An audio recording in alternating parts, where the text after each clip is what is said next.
देखो, अब ये जो इस रिवीजन उसमें ना कुछ मेन चीजें समझ लो। अगर डिटेल में पढ़ना है चैप्टर तो you go to the videos, detailed videos are there.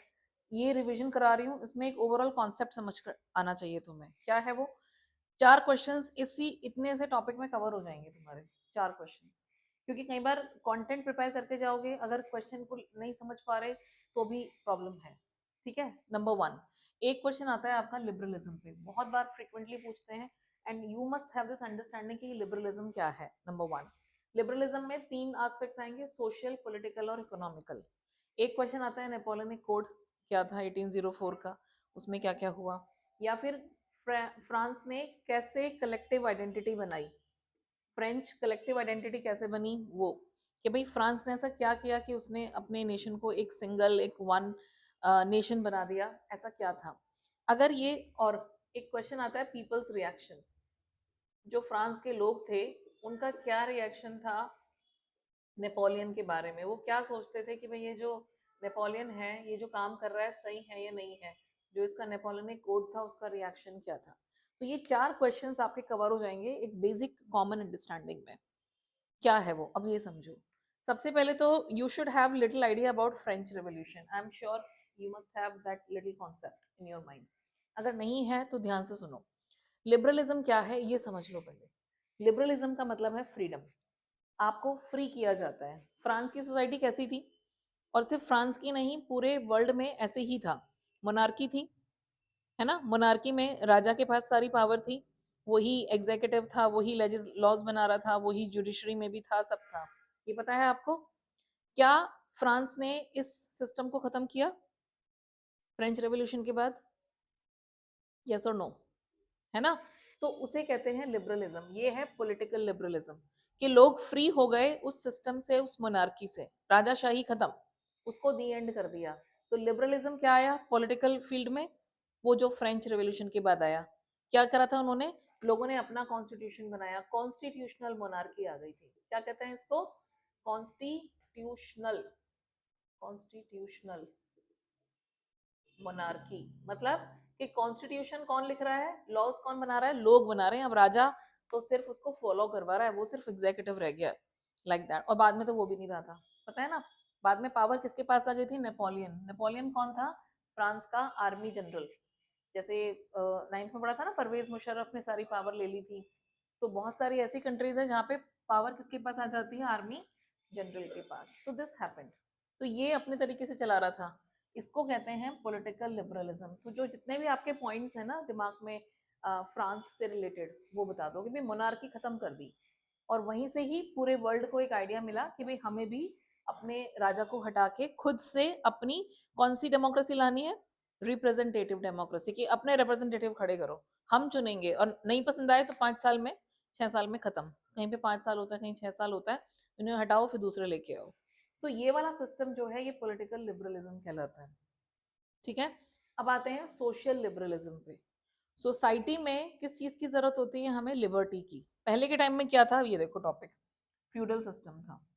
Feudal system किसे कहते हैं? जमींदारी सिस्टम। पूरे गांव की जमीन एक ही बंदे के पास होती थी, और वो बाकी सबको नौकर बना के अपनी जमीन पे काम करवाता था। ठीक है। अब जब ये काम करवाएगा तो सारा प्रॉफिट किसको मिलेगा? एक बंदे को। और जो बाकी के लोग हैं वो क्या कर रहे हैं? वहां पे नौकरों की तरह काम कर रहे हैं। तो क्या ऐसी सोसाइटी में इकोनॉमिक इक्वालिटी आएगी? हमारा सोशल स्ट्रक्चर ही ऐसा था कि जहाँ पे फ्यूडल सिस्टम था, हर गांव में एक जमींदार बिठा दिया, वो सारा पैसा कमा रहा है, मेहनत कौन कर रहे हैं? बेचारे बाकी के लोग, और उन्हें तब भी कुछ नहीं मिल रहा। तो इकोनॉमिक और सोशल समझना आप, ये दोनों इंटर रिलेटेड है। सोसाइटी का जब ऐसा स्ट्रक्चर तुम बना दोगे, आपने अपॉर्चुनिटीज नहीं दी ना लोगों को पैसा कमाने के लिए, भाई वो तो नौकर के नौकर ही रह जाएंगे पूरी जिंदगी। तो इसकी वजह से इकोनॉमी भी कैसी है? लो या हाई? लो। लेकिन जैसे ही ये सिस्टम एबॉलिश करा गया फ्रांस में, जब लोगों ने अपना सिस्टम शुरू करा तो उन्होंने ये फ्यूडल सिस्टम हटा दिया। अब क्या हुआ? जमीनें सबके पास डिस्ट्रीब्यूट हो गई। तो जहां जिस गांव में पहले एक मालिक था, अब सारे मालिक बन गए, है ना। और जब आप मालिक बन के काम करोगे तो क्या इकोनॉमिक और सोशल डेवलपमेंट होगा? नहीं होगा? बिल्कुल होगा बेटा। अब आपकी अपनी जमीन है, पहले आप किसी और के यहाँ काम कर रहे हो, अब आप अपने लिए खुद के लिए काम कर रहे हो तो आप ज्यादा भी करोगे, है ना। So this way it was better, आपकी इनकम भी बढ़ेगी, और साथ में पहले आप किसी और के यहाँ जाके खेतों में काम कर रहे हो मजदूरों की तरह, उसमें भी कभी काम मिल रहा है कभी नहीं मिल रहा है, इको में पड़ा है ना, हमेशा तो काम नहीं मिलता, अब आपके पास ऑप्शन है ना। So this was the system, समझ पा रहे हो फ्रांस की सोसाइटी को। और उसी तरीके से, और ये फ्रांस की बात नहीं है, ये हर जगह ऐसा ही था। अब ये देखो सर्फडम, ये कुछ कीवर्ड्स हैं, ये याद रखने हैं। सर्फडम किसे कहते हैं? बॉन्डेड लेबर, ये लिख लो। क्या होता है सर्फडम?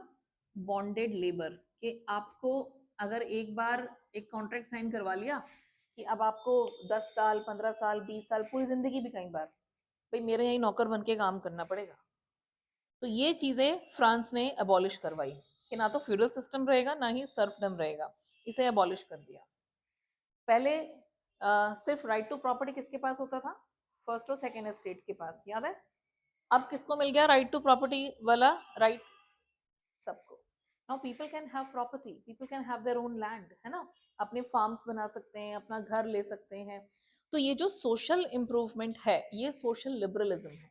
आप लिबरेट हो रहे हो ना इन चीजों से, क्या ये बेटर है सिस्टम? फ्यूडल सिस्टम आप खत्म कर रहे हो, सर्फडम खत्म कर रहे हो, now you have right to property and all that. Is that clear? तो ये जो सारी चीजें हैं ये क्या लेके आती हैं? सोशल और साथ में इकोनॉमिकल डेवलपमेंट। अच्छा, साथ में, अच्छा ये जो सारी चीजें हैं ये पॉइंट्स आप नेपोलियनिक कोड में भी लिख सकते हो, क्योंकि नेपोलियन ने ये सारी चीजें की थी। यही सारे पॉइंट्स आप फ्रांस ने कैसे कलेक्टिव आइडेंटिटी बनाई थी उसमें भी लिख सकते हो। और दो चार पॉइंट्स और एक्स्ट्रा ऐड कर देना जो मैंने लिखे हैं, कि भाई उन्होंने सेंट्रलाइज्ड एडमिनिस्ट्रेटिव सिस्टम बनाया। ये सारी चीजें इंटरकनेक्टेड है, एक कॉमन एडमिनिस्ट्रेटिव सिस्टम बनाया। ऐसा नहीं है कि फ्रांस में एक जगह कुछ और रूल चल रहा है, एक जगह कुछ और रूल चल रहा है। जैसे इंडिया में कैसा है आज के टाइम में, हर जगह एक जैसा ही रूल है ना, जीएसटी सब जगह एक जैसा लगता है, कॉमन कर दिया ना सारी चीजें, उसे कहते हैं एडमिनिस्ट्रेटिव सिस्टम।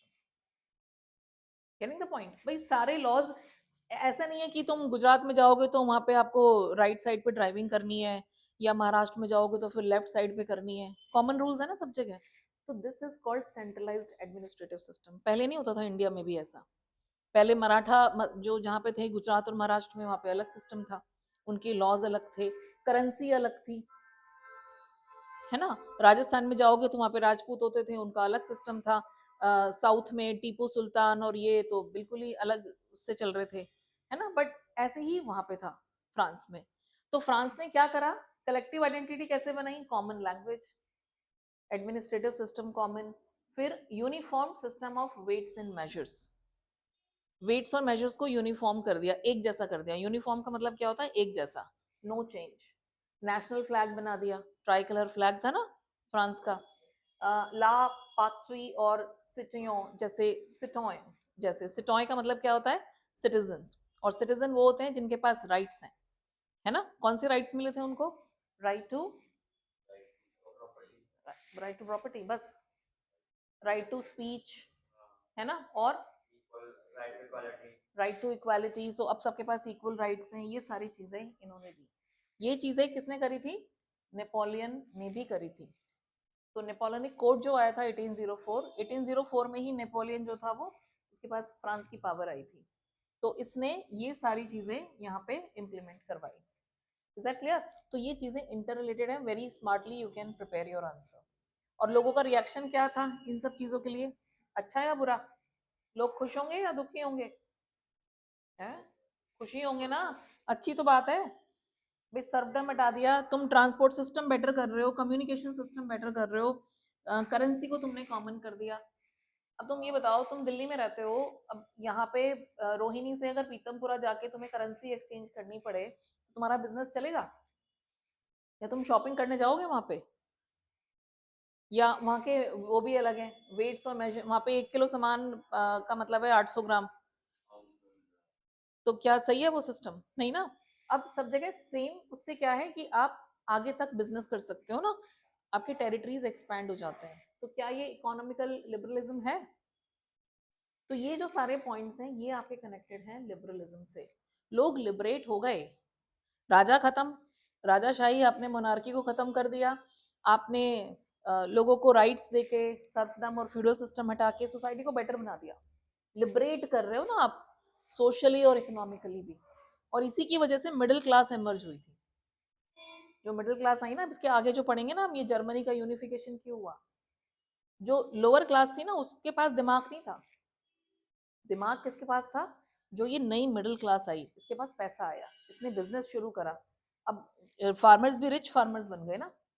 अब वो पुअर पेजेंट्स नहीं है, now they are rich farmers, and this money, flow of money gave them that. जब पैसा आता है ना, तो साथ में वो भी आती है एक सेल्फ एस्टीम, कि हम क्यों इनकी सुने अब।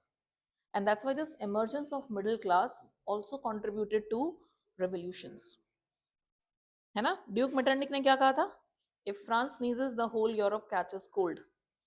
ये फ्रांस ने आग लगाई थी पूरे यूरोप में, और इसी की वजह से तुम्हें ये पूरा चैप्टर पढ़ना पड़ रहा है, समझ रहे हो। तो नाइन्थ में फ्रेंच रेवोल्यूशन, और 10th में ये। बट इट्स गुड ना, you come to know about so many things. Is that clear? तो 4 questions can be answered just by these things, जिन्हें